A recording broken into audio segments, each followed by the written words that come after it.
حضرت ابو دردہ رضی اللہ تعالیٰ عنہ سے روایت ہے کہ آیت مبارکہ کل یوم ہوا فی شان، یعنی ہر روز وہ ایک شان میں ہے کہ وضاحت کرتے ہوئے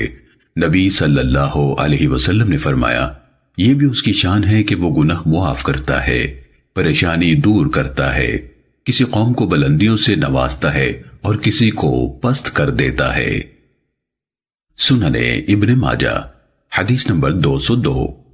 حضرت جریر بن عبداللہ رضی اللہ تعالیٰ عنہ سے روایت ہے کہ اللہ کے رسول صلی اللہ علیہ وسلم نے فرمایا جس نے اچھا طریقہ جاری کیا اور اس پر عمل کیا گیا اسے اس کا ثواب ملے گا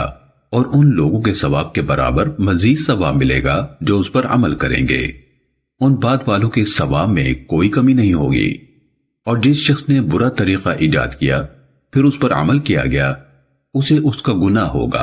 اور ان لوگوں کے گناہ کے برابر مزید گناہ ہوگا جو اس پر عمل کریں گے،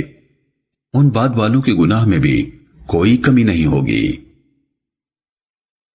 سننے ابن ماجہ حدیث نمبر 203۔ حضرت ابو ہریرہ رضی اللہ تعالیٰ عنہ سے روایت ہے کہ ایک آدمی نبی صلی اللہ علیہ وسلم کی خدمت میں حاضر ہوا، آپ صلی اللہ علیہ وسلم نے حاضرین کو اس کی مدد کی ترغیب دلائی۔ حاضرین میں سے ایک آدمی نے کہا میرے پاس اتنا مال ہے کہ میں اسے بطور صدقہ دیتا ہوں، چنانچہ مجلس میں سے ہر شخص نے اسے حسب استطاعت کم یا زیادہ صدقہ دیا، کوئی بھی صدقہ دیے بغیر نہ رہا۔ تب اللہ کے رسول صلی اللہ علیہ وسلم نے فرمایا جس نے اچھا طریقہ جاری کیا پھر اس طریقے پر عمل کیا گیا اسے اس کا پورا ثواب ملے گا اور ان لوگوں کے برابر عمل کا ثواب بھی جنہوں نے اس کی پیروی کی، اور ان کے ثواب میں کوئی کمی نہیں ہوگی۔ اور جس نے برا طریقہ یعنی گناہ کا کام شروع کیا پھر اس طریقے پر عمل کیا گیا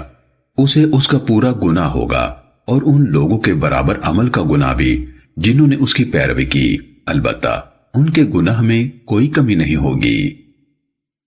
سننے ابن ماجہ حدیث نمبر 204۔